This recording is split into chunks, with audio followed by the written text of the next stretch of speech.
in Buckley, where I live, we are outdoor enthusiasts. We do all kinds of outdoor activities, including hunting and shooting sports. We highly value our Second Amendment right of gun ownership.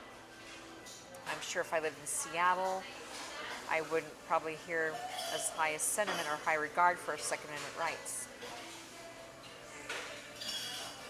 I feel, living in the area that I do, a sense of almost revolution or rebellion. This means a lot, and you see more and more of these bumper stickers and flags flying. I'm worried, I'm concerned that our government eventually is going to crack down nationwide on gun ownership, just as they have in Australia and England. This government holds high gun confiscation. Even our own, the mayor of Seattle had a gun buyback, and boy, that was fantastic in mainstream media. I believe,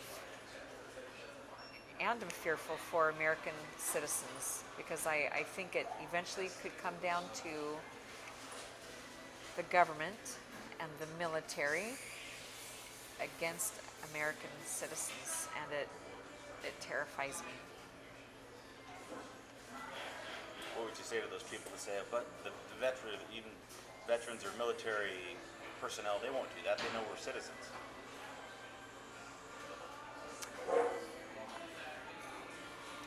I would think that military and police, especially military, would be a little smarter than that. I think they know our government a little bit better than that. We could hope, but I don't ever want to put myself in that situation where I'm dependent upon their good judgment. Well, actually, there is a group called, I think it's the Oathers. Oath Keepers. Oath Keepers, yes. And they are police and military that are aware and educated and knowledgeable about this administration's plans for banning gun ownership, and they've pledged to uphold the Constitution and the amendments. Yeah, and it's my understanding the pledge is not just about anything gun related, but to uphold the Constitution, that they won't obey any unconstitutional orders. Yes. They believe in the rights of American citizens to live responsibly and free. Now, last question. Those rights, were they given to us by the Constitution? No, they're God-given rights. The Constitution and the Second Amendment gives citizens the right of gun ownership. It's a natural right to be able to defend oneself and one's family, as opposed to what the UN believes, which is that a person does not have the right to self-defense. What would you say if I told you my opinion that the Constitution was written to restrain the government, and there's nothing in there to restrain the citizens? Yes, our forefathers created the Constitution and the amendments to protect American citizens from government, from tyranny.